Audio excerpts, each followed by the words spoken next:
Hello student, आज हम बात करने वाले हैं केमिस्ट्री के कुछ इंपॉर्टेंट टॉपिक जो कि सभी कॉम्पिटिटिव एग्जाम के दृष्टिकोण से काफी इंपॉर्टेंट क्वेश्चन है। यहाँ से आपका 1 से 2 मार्क्स पूछा ही जाएगा। ये बेसिक भी है आपका। अक्सर स्टूडेंट को ये पता ही नहीं होता है कि किस प्रकार किसी एलिमेंट में किस प्रकार इलेक्ट्रॉन, प्रोटॉन और न्यूट्रॉन निकाला जाता है। तो यहाँ पर दुनिया का कोई भी एलिमेंट हो, आप इलेक्ट्रॉन, प्रोटॉन और न्यूट्रॉन निकालने का सबसे आसान तरीका एकदम बिल्कुल ध्यान से समझेंगे। उसके लिए कुछ आपको याद करना होगा। जब तक आप कुछ याद नहीं करेंगे तब तक आप इलेक्ट्रॉन, प्रोटॉन, न्यूट्रॉन नहीं निकाल पाएंगे।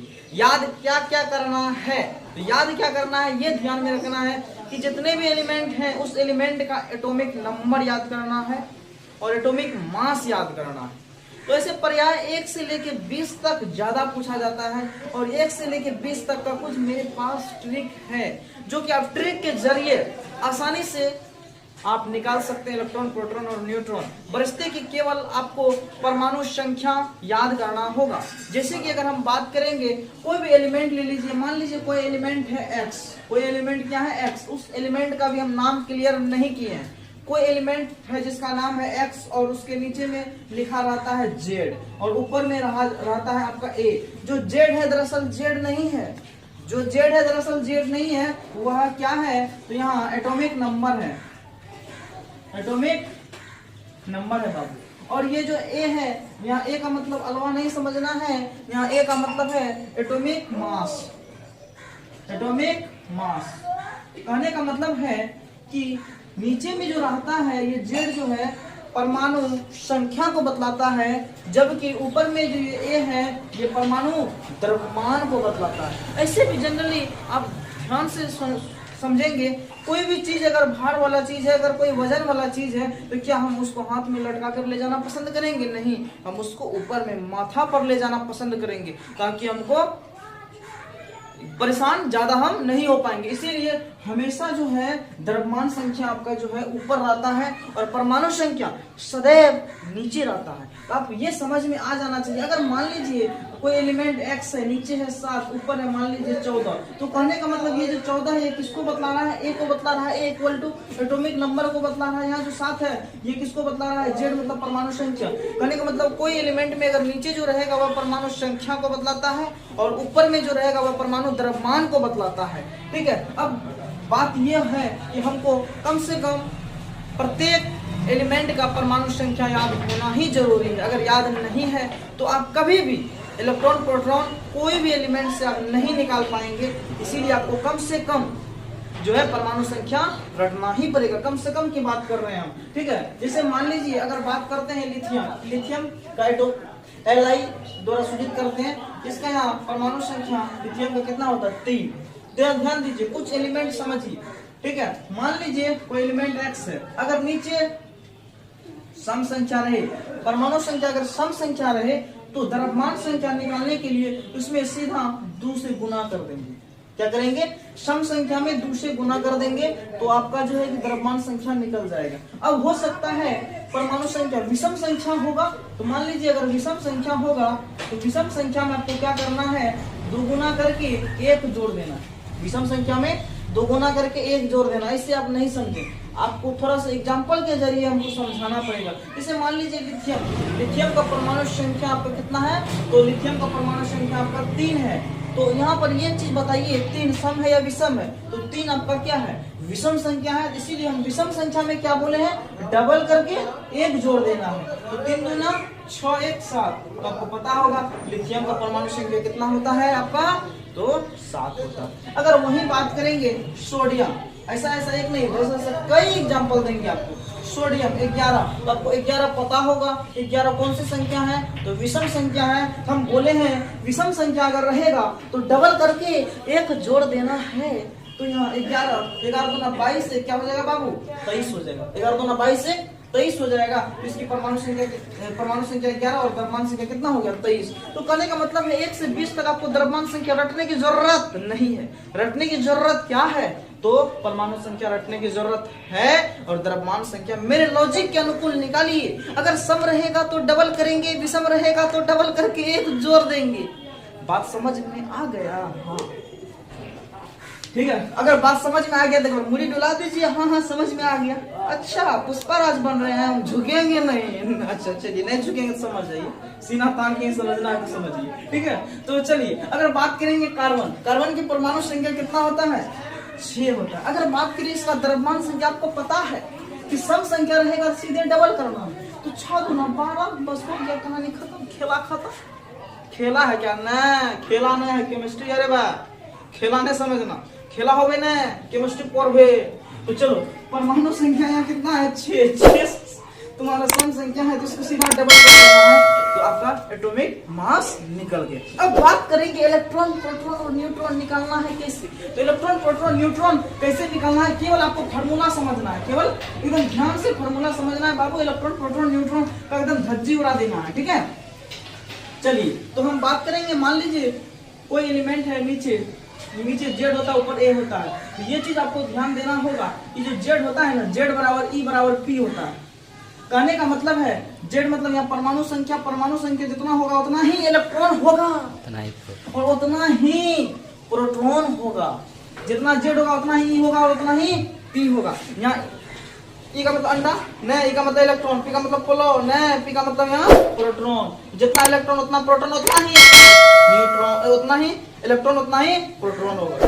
बात समझ में आ रही है? तो कहने का मतलब अगर बात करेंगे सोडियम, सोडियम 11, सोडियम क्या बाबू 11 है। तो सोडियम 11 है तो कहने का मतलब जेड 11 है। अगर जेड 11 है तो ई भी 11 है, अगर ई 11 है तो पी भी 11 है। तो कहने का मतलब है जितना जेड होगा उतना इलेक्ट्रॉन होगा और उतना ही प्रोटॉन होगा। तो सदैव एक प्रश्न पूछता है कि परमाणु संख्या सदैव किसके बराबर होता है? तो सदैव इलेक्ट्रॉन की भी बराबर होता है, प्रोटॉन की भी बराबर होता है, लेकिन वहाँ ये नेगेटिव होने के कारण इसको कम प्राथमिकता मिलता है। तो ऑप्शन के अनुसार सदैव प्रोटॉन की संख्या के बराबर होता है, ये आप मार सकते हैं। ठीक है, जनरली दोनों बराबर नहीं होता आपका इलेक्ट्रॉन और प्रोटॉन की संख्या। ठीक है, इसीलिए कहेगा परमाणु संख्या सदैव किसके बराबर होता है? तो सदैव आपका इलेक्ट्रॉन और प्रोटॉन के बराबर होता है। जितना परमाणु संख्या होगा उतना ही इलेक्ट्रॉन होगा और उतना ही प्रोटॉन होगा। अब दुनिया का कोई एलिमेंट से आप इलेक्ट्रॉन प्रोटॉन निकाल सकते हैं। ठीक है, जैसे बात करेंगे मैग्नीशियम, हाँ बरसते की आपको याद होना चाहिए एटॉमिक नंबर। मैग्नीशियम क्या होता है बाबू? 12। मैग्नीशियम क्या होता है? 12। तो कहने का मतलब जेड 12। कोई सर जेड कैसे जानेंगे हम 12? गधा कहेगा नीचे में हम बोले क्या बोले, नीचे में जो रहता है वह जेड होता है, वही जेड होगा तो वही परमाणु संख्या भी होगा। तो जेड बराबर 12, हम क्या बोले अगर जेड 12 हो तो ई 12, जितना जेड होगा उतना ही होगा और उतना ही पी होगा। तो इलेक्ट्रॉन भी 12, प्रोटॉन भी 12। अब कहेगा इलेक्ट्रॉन और प्रोटॉन का रेशियो 1/1 बराबर 1 अनुपात है। क्यों? कि सदैव बराबर रहता है, जो भी आएगा वो अपने आप में कट जाएगा, अपने आप में कट जाएगा, अपने आप में कट जाएगा। कोई भी बराबर चीज है दोनों का रेशियो सदैव बराबर होगा। क्या कोई दो चीज बराबर है तो उसका रेशियो सदैव बराबर होगा? नहीं होगा बराबर। अगर मान लीजिए 4/4 तो 1 अनुपात 1। अगर ये दोनों आपस में बराबर तो ये दोनों भी आपस में बराबर का रेशियो सदैव बराबर होगा। तो जैसे प्रश्न पूछेगा वैसे जवाब देना।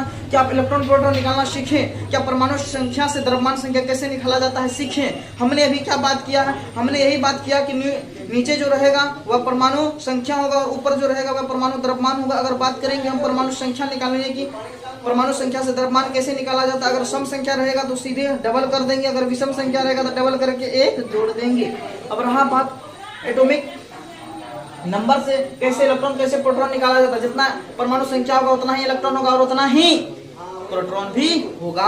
अब बात करते हैं न्यूट्रॉन। न्यूट्रॉन की संख्या हमको पता होगा ए बराबर होता है p+n। ए बराबर क्या होता है बाबू? p+n। यहाँ ए का मतलब होता है द्रव्यमान संख्या, p का मतलब प्रोटॉन की संख्या, n मतलब न्यूट्रॉन की संख्या। यहाँ से एक क्वेश्चन पूछ सकता है कि प्रोटॉन की संख्या और न्यूट्रॉन की संख्या के योगफल को क्या कहा जाता है?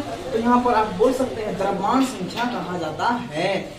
या ये भी प्रश्न आ सकता है द्रव्यमान संख्या किसके योगफल के बराबर होता है? तो प्रोटॉन और न्यूट्रॉन की संख्या के योगफल के बराबर क्या होता है? तो द्रव्यमान संख्या होता है। या यहाँ से एक न्यूमेरिकल पूछ सकता है कि यदि प्रोटॉन की संख्या 12 है, न्यूट्रॉन की संख्या 11 है तो द्रव्यमान संख्या निकालिए। तो द्रव्यमान संख्या दोनों को जोड़ देंगे। या सीधा सवाल ये भी आ सकता है कि द्रव्यमान संख्या दिया हुआ है, प्रोटॉन की संख्या दिया हुआ है, तो न्यूट्रॉन की संख्या निकालना है। ये भी आसानी से निकल सकता है। सीधा समझिए आप 1 2 3 मान में से अगर कोई 2 मान दिया रहेगा तो क्या एक मान नहीं निकलेगा? सदैव निकलेगा, आराम से निकलेगा। तो यहाँ से अगर n निकालेंगे तो a माइनस क्या हो जाएगा p।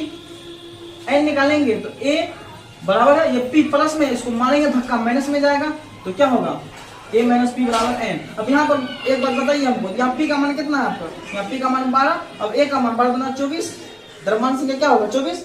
क्यों होगा 24, क्योंकि ये सम संख्या सीधे डबल कर देंगे। अब बोलिए 24 में से 12 जाएगा, 24 में से 12 जाएगा n, 24 में से 12 जाएगा कितना बचेगा 12 बराबर n, तो n बराबर यहाँ क्या हो गया 12। अब मान लीजिए अब ले रहे हैं सोडियम, 11, 11 गुना 22 से 23, तो Z बराबर 11, इलेक्ट्रॉन बराबर 11, प्रोटॉन बराबर 11। अब क्या निकाला न्यूट्रॉन, तो n बराबर हम सूत्र क्या बोले थे a माइनस p, तो बोलिए a का मान कितना है यहाँ पर, a का मान 23 माइनस p का मान 11, तो बराबर कितना हो गया 12।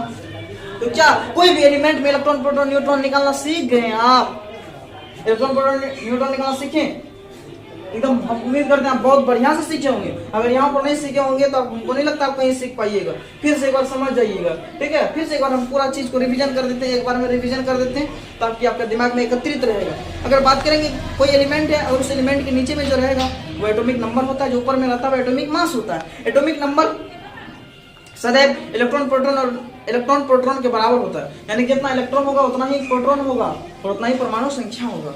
और रहा बात द्रव्यमान संख्या, अगर सम संख्या रहेगा तो डबल कर देंगे, द्रव्यमान संख्या निकल जाएगा, अगर विषम संख्या रहेगा तो डबल करके एक जोड़ देंगे, ठीक है। जिसे हमने यहाँ किया 11 है, 11 यहाँ क्या है आपका विषम संख्या, 22 से 23, तो इसका द्रव्यमान संख्या 23 निकल गया। जैसे हमने यहाँ कहाँ पर किया मैग्नीशियम 12 12 24, क्योंकि ये 12 सम संख्या है, केवल डबल करेंगे तो यहाँ पर द्रव्यमान संख्या आपका क्या हो जाएगा निकल जाएगा। और अगर बात करेंगे न्यूट्रॉन की संख्या निकालने का, तो हम जानते हैं a बराबर क्या होता है p प्लस है, a मतलब यहाँ द्रव्यमान की संख्या बराबर जो होता है किसके बराबर होता है, प्रोटॉन प्लस न्यूट्रॉन के बराबर होता है। तो यहाँ पर n निकालना होगा, तो a ये प्लस में p है, मारेंगे धक्का माइनस में p चले जाएगा, तो n बराबर a माइनस p, तो a मतलब द्रव्यमान संख्या में नीचे वाला को घटा देंगे, ऐसे भी अपना निकल जाएगा न्यूट्रॉन की संख्या। उम्मीद कर रहे हैं कि वीडियो बढ़िया लगा होगा, अगर बढ़िया लगा होगा तो अपने मित्र और दोस्तों के साथ अवश्य साझा करेंगे। चलिए बहुत बहुत धन्यवाद।